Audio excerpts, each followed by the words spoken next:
Halo semuanya, selamat datang kembali di channel ini. Jumpa lagi dengan Safi Kimpong. Bagaimana kabar kalian semuanya? Semoga teman-teman semua selalu dalam keadaan yang sehat. Kita akan segera membahas berita politik yang semakin hari semakin menarik untuk kita ikuti beritanya. Semoga ini bisa memberikan tambahan informasi terupdate kepada kalian semua. Dan tanpa perlu banyak basa-basi, kita akan bahas berita yang pertama. Kejagung tak tutup opsi panggil Ahok di kasus minyak mentah Pertamina. Tapi katanya Ahok mempunyai banyak bukti rekaman dan data-data atas skandal besar kasus korupsi ini. Nah, ini kalau memang opsi dipanggil Ahok di kasus minyak mentah Pertamina benar terjadi, ini bakal rame ini ya gak? Pasti bakal ada yang belain gitu loh. Padahal cuma dipanggil doang kan biasa aja. Namanya dipanggil, dimintai keterangan untuk kasus, apalagi kasus ini bukan main lagi kerugian negaranya. Ya, 193,7 triliun itu cuma 1 tahun. Ya, kalau dihitung-hitung ya, menurut artikel media mainstream yang saya lihat, 1 triliun rupiah tuh kerugiannya. Jadi ya memang harus siapa saja yang terlibat jadi dimintai keterangan gitu loh.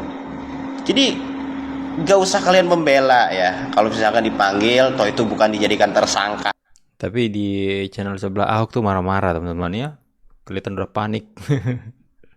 Teruntuk mahasiswa yang suka demo mengatasnamakan rakyat. Kamu kalau Gas, Pak. demo ya demo aja mahasiswa, nggak usah bilang atas nama rakyat. Hei mahasiswa yang kemarin pada demo, khususnya yang pakai jas kuning. Aku loh ngerti kowe iki sapa, pakai mobile sapa, penggerakmu demo sapa. Dari partai mana kah Masih itu? belum cukup toh orang tuamu ngasih uang saku. Mahasiswa UI, rata-rata mahasiswa anaknya pejabat yang suka demo. Mobilmu itu, mobilnya tulisannya atas nama rakyat. Rakyat yang mana? Udahlah, demo aja, gak usah pakai atas nama rakyat. Sakarepmu, sasenengmu. Toh negara ini negara demokrasi, bebas untuk mengutarakan pendapat. Tapi itu pendapatnya mahasiswa dan orang yang mempunyai kepentingan, bukan atas pendapat nama rakyat. Wes ngono wae, salam waras, duit. Kok saya merasa terwakilkan sama Mas ini ya teman-teman ya. Ya silahkan kalian sampaikan pendapat kalian. Tapi itu pendapat kalian mahasiswa. Jangan pakai-pakai nama rakyat ya.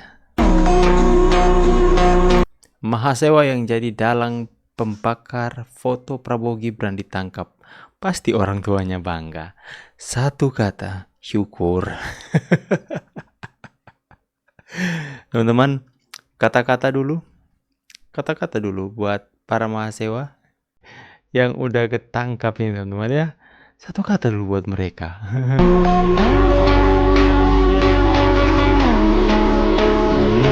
Kapok.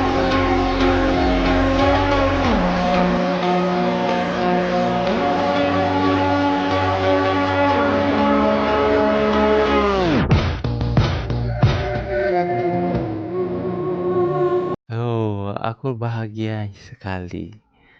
Itu rasain kan. Kita tinggal tunggu mahasiswa yang mengatakan Pak Prabowo seperti hewan berkaki 4 kemarin teman-teman, yang menyanyikan lagu yel-yel, oratornya itu benar-benar kurang ajar. Kita tunggu dia ditangkap juga ya. Nangis kau ya. Terakhir Pak. Tapi butuh PP dong. Ya. Pertanyaan saya, berani nggak SB dan Jokowi keluarkan PP-nya? PP-nya? Termasuk Pak Prabowo, keluarkan PP-nya aja. Oke. Supaya membandingkan, beres negeri ini kok. Pak, terakhir, Kalau Pak. korupsi beres. 4 tahun Anda menjabat sebagai komut. Ada yang Anda sesali karena Anda tidak lakukan? Ya. Yang saya nggak. Ada nggak? Nggak ada. Ada. Ada Saya nggak lakukan. selama 4 tahun menjabat sebagai komut? Ada tidak hal yang Anda sesali karena ada hal yang seharusnya Anda lakukan tapi tidak Anda lakukan? Saya tidak pernah menyesali apa yang saya lakukan. Karena semua saya lakukan dengan nurani yang murni. Dan saya berdiri untuk kebenaran, keadilan, kejujuran, dan kemanusiaan. Makanya Ini Pak Ahok ini merasa paling pintar di Indonesia ya, merasa dia paling mempunyai kepintaran di atas semua presiden Republik Indonesia yang pernah ada. Dia pikir segampang itu untuk memberantas korupsi di tengah SDM kita yang memang wataknya sudah seperti itu. Ya. Kita bahkan negara mungkin paling terkorup di dunia ya. Negara yang banyak pejabat itu terdapat melakukan korupsi. Itu Indonesia majunya seperti apa? Indonesia kalau orangnya bersih, orang-orangnya berintegritas, orang-orangnya memiliki hati untuk membangun negeri ini, Indonesia sudah lama maju teman-teman ya. Cuma dari zaman Soeharto sampai detik ini, zaman Bung Karno saja sampai detik ini, itu korupsi susah untuk diberantas. Ada upaya, ada. Dibuat lembaga KPK, Kejagung, ada upaya-upaya untuk memberantas. Cuma yang nama itu kembali ke diri sendiri. Dan Anda itu tidak lebih hebat dari presiden-presiden yang sudah ada. Anda kira perkara sesimpel apa? Ini susah ini menghadapi bangsa yang besar ini. Ya. Saya tidak pernah menyesali. Saya sampai bilang itu the art of dying well. Saya mau meninggal dengan tidak ada penyesalan sebagai tugas saya sebagai politisi. Dan saya tidak mengingkari sumpah jabatan saya. Saya tidak menghina Tuhan saya. Mahasiswa yang jadi dalam ini ya, pastinya orang tua kalian bangga melihat kalian ditangkap seperti ini. Bila sudah begini, siapa yang akan membantu kalian? Apakah orang-orang yang telah membayar kalian bertanggung jawab? Setiap berdemo, kalian selalu mengatasnamakan rakyat. Rakyat yang mana? Justru foto yang kalian bakar adalah sosok pemimpin yang dicintai sebagian besar rakyat Indonesia. Perilaku kalian tidak mencerminkan jati diri seorang mahasiswa. Kalian preman kampus bayaran. Sungguh anarkis kalian. Ya, mereka membakar foto Presiden Prabowo dan Gibran yang dimana dipilih oleh mayoritas rakyat Indonesia. Lantas dalam demo mereka teriak-teriak mewakili rakyat. Rakyat yang mana? Rakyat yang 16% kah? Di sini kita ada 5 tuntutan isu. Yang pertama terkait dengan mencabut instruksi Presiden nomor 1 tahun 2025 terkait dengan efisiensi anggaran. Nah, pakai garis kuning itu kayak apa ya? Kalau kuning ingat apa ya teman-teman ya? Ingat kah? Ya, itulah kembali mereka mengatakan bahwa mereka menuntut agar supaya pemerintah mencabut efisiensi anggaran. Apa? Kepentingan kalian di situ apa? Itu adalah hal yang baik yang akan menguntungkan masyarakat dan akan merugikan para pejabat yang main-main kotor atas jabatan yang mereka emban hari ini. Ya. Oh, I see. Ternyata seperti yang dibilang tadi ya. Sama mas-mas tadi. Bahwa ya kalian ini kebanyakan mungkin orang tua kalian salah satu yang terkena efisiensi anggaran. Mahasiswa. Yang kiranya kurang tepat terkait dengan Impres nomor 1 tahun 2025 ini. Terus yang kedua ada terkait dengan evaluasi makan bergizi gratis yang kita melihat bahwa banyak hal-hal yang kurang tepat terkait dengan makan bergizi gratis ini. Terus yang ketiga adalah terkait dengan UU dari ini hanya boneka saja ya teman-teman ya. Saya percaya jika Pak Prabowo nggak menepati janji makan bergizi gratis seperti yang sudah dijanjikan waktu kampanye, mereka akan demo juga menuntut makan bergizi gratis. Mereka akan selalu mencari cara untuk menyerang pemerintahan dari segala macam sisi dan kebijakan yang sudah dikeluarkan oleh pemerintah. Ya karena mereka ini hanya jadikan alat saja oleh partai tertentu. Siapakah dia? Makanya kenapa orang takut saya jadi dirut demo-demo?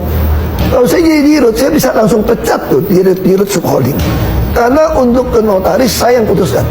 Dan saya tidak pernah takut sama Menteri BUMN manapun. Sama saya benar. Kenapa saya dikurung? Tidak boleh jadi dirut. Janjikan saya jadi dirut untuk membereskan.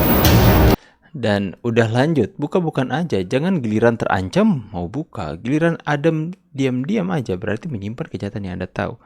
Ini seperti Hasto mode garang. Udah terancam akhirnya ancam mau buka-buka ya. Di saat sudah mulai begini ancam mau buka data, ancam mau buka rekaman ya teman-teman ya. Ini seperti caranya Hasto kok. Caranya PDIP kayak sama ya teman-teman ya. Coba kita lihat komentar netizen. Kemana kau pas jadi pejabat Hok kalau kamu benar-benar punya bukti? Kenapa Erick Thohir tidak buka suara? Kemana dirimu melarikan diri? Betul begitu mau diperiksa koar-koar. Kalau tahu selama ini berarti menyimpan kejahatan. Dar 2020 Ahok sudah melaporkan bobroknya Pertamina malah mau dipecat Ahok. Kenapa sekarang dipertanyakan? Ahok, pemiduk Ahok kalau takut keseret baru dikeluar-keluar, padahal sama saja kerjasama. Coba dan periksa Menteri BUMN, dia pasti terlibat. Tangkap Ahok, ternak mania kepenasan lihat kesaksian Ahok. Buzzer bayaran ya, sudah tangkap aja Ahok. Bagaimana Prabowo mau berantas gak korupsi Pertamina? Oke teman-teman ya. Bagaimana pendapat kalian semua tentang berita-berita yang sudah kita saksikan tadi? Itu benar-benar makin hari makin panas, makin menarik kejadian politik yang terjadi di negeri ini. Bagaimana dalam 2 bulan pemerintahan Pak Prabowo itu benar-benar segala macam korupsi besar-besaran itu benar-benar terbongkar hari ini. Ya, sekalipun kita sedih dengan keadaan negeri kita yang benar-benar darurat korupsi, teman-teman. Di satu sisi kita harus optimis bahwa Indonesia menuju kepada Indonesia yang bersih, di mana Pak Prabowo itu benar-benar dengan Kejagung, dengan penegak hukum benar-benar bersatu untuk memberantas korupsi. Silahkan tulis pendapat kalian di kolom komentar. Saya pamit dulu, see you on the next video and God bless. Bye guys.